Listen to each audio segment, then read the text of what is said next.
Matthew tells the story of Jesus being tempted by the devil. But this story in John 7 is more powerful than that. Mark tells the story of Jesus being in the synagogue and a man coming to worship with a withered hand. But this story in John 7 is more powerful than that. Luke tells the story of Jesus going into Jericho, and as he passed a blind man who heard the crowd when Jesus passing by asked what was happening, and they told him Jesus of Nazareth is passing by. So he shouted, "Jesus, Son of David, have mercy on me." In other words, while on others thou art calling, do not pass me by. But this story in John 7 is even more powerful than that story. More powerful than Matthew's story of Jesus taking James, John, and Peter up on a mountain with him one day, and God pulling back the curtain, the thin veil that separates time from eternity, and allowing the disciples to see Jesus talking to Moses and Elijah. Moses, who had been gone for 1,000 years, Elijah, who had been gone for 500 years. More powerful than that story. It's more powerful than Mark's story about a madman. Y'all called him Legion. He made his home out in the cemetery, running around naked and unable to be restrained, and meeting Jesus one day and having his life transformed. When they found him, he was clothed and in his right mind. But this story is more powerful than that story. It's more powerful than Luke's story about a woman who had been bent over for years in the house of the Lord. And one day she's there to lift up the name of the Lord. And let me tell you something. Between her story and the story of the man with the withered hand, just parenthetically, I don't know which story I like the most, because they both taught the same truth. In other words, you don't let what's wrong with you keep you away from the house of the Lord or get in the way of your worship. Now, some of y'all missed your shouting point right there. Let me say that one more time. You don't let what's wrong with you keep you away from the house of the Lord or get in the way of your worship. But for over 18 years, this lady was bent over, and look at her. She's in the house of the Lord to worship. And I can hear them mocking now. I don't know why she bothers to come here week after week. Look at her. Ain't nothing changed about her situation. And I can hear her now. I ain't here because of my situation. I ain't here because of me. I come here because of him. I don't come here to complain about what's wrong with my life, but I came here to worship him. In other words, sisters and brothers, you don't let what's wrong with you keep you away from the house of the Lord. You don't let what's going on in your life get in the way of your worshiping him who is the Lord of all. I don't care how bad things are, God is still God. And the brother with the withered hand was just like this woman. Everybody knew about his problem. They could see his withered hand, just like everybody knew about her problem, because they could see her bent over. And see, a lot of us, we can ease up in here week after week and day after day, and we can keep our problems on the DL. Am I in the right house? We can keep our problems on the down low because everybody can't see physically what's going on in our life, and we got some stuff that covers up our issues. Am I in the right house?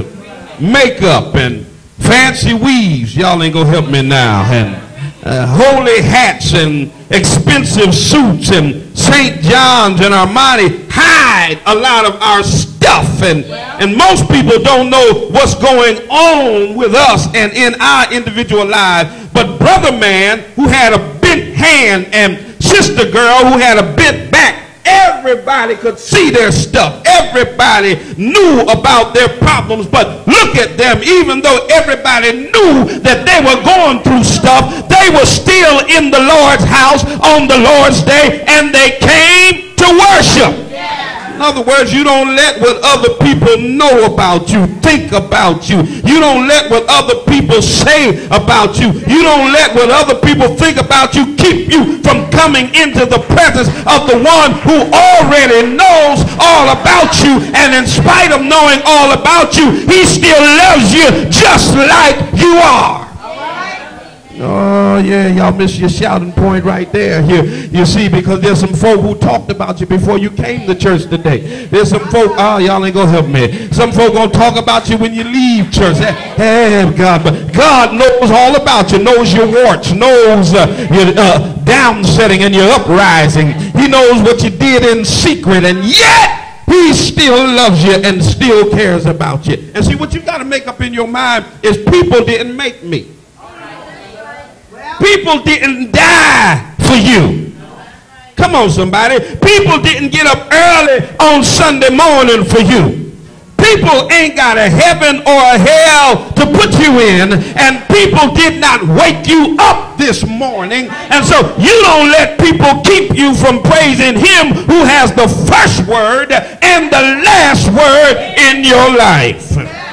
Both of these stories, Mark's story about the man with the withered hand and Luke's story about the woman bent over for 18 years. I love these stories because the themes are parallel. They speak and they teach a truth, but tell somebody it's still not as powerful as this story in John 7. Neither one of these stories is as powerful as this hidden story tucked away in the heart of John, the 7th chapter. And I want you to just picture in your mind this powerful story about Jesus teaching in the temple.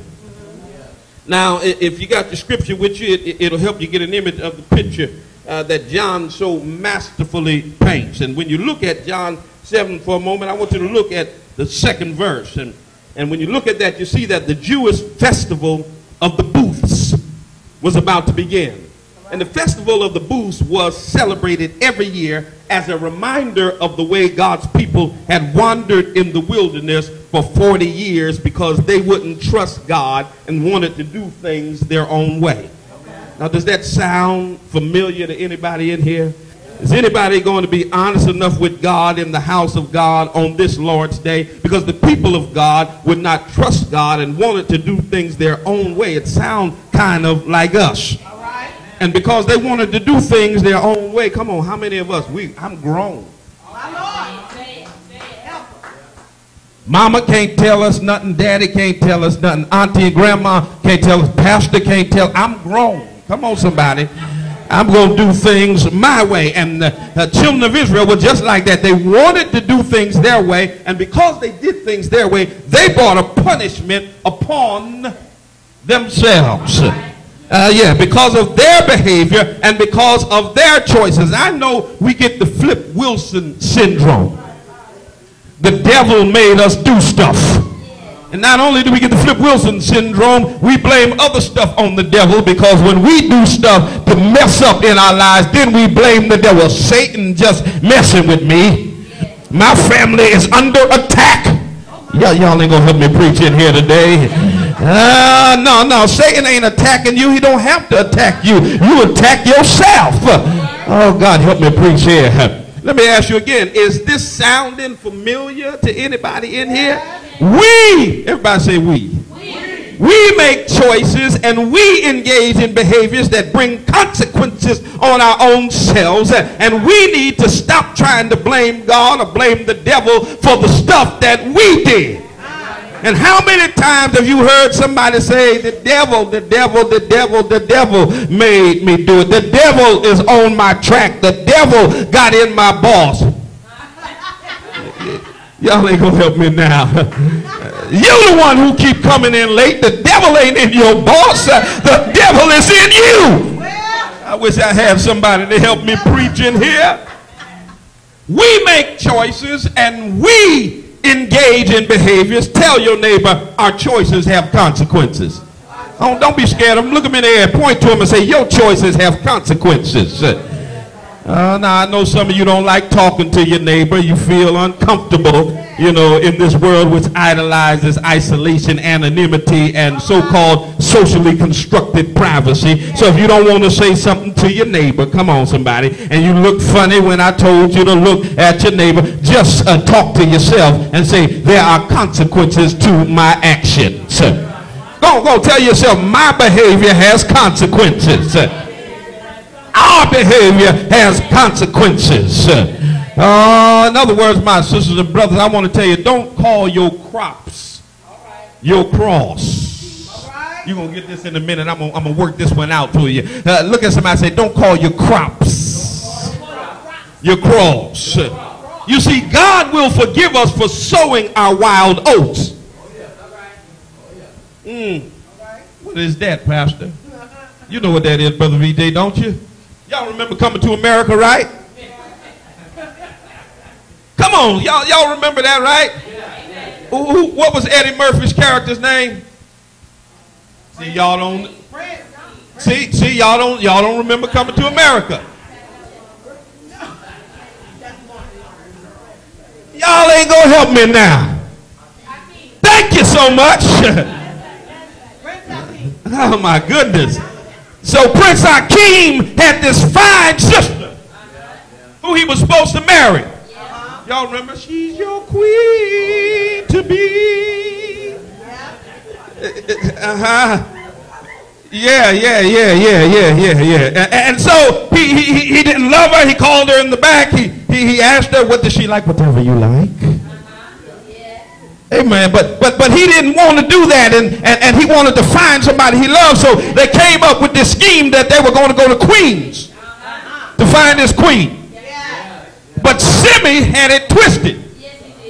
Simmy said, it's 40 days of sin, we're going to go. And Prince Hakim's daddy said, go ahead and what? Sow your royal oats. Am I in the right house? Y'all know what that means, right? And so many times we sow our oats. And God forgives us for sowing our oats. But God's forgiveness doesn't stop the crop that comes as a result of what we have sown.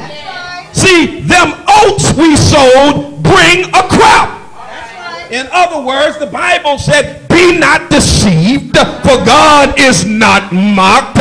For whatsoever a man soweth, that shall he also reap. You can't sow wild oats and get flowers. I wish I had somebody to help me preach in here today. Oh, yeah, so stop calling your crops your cross.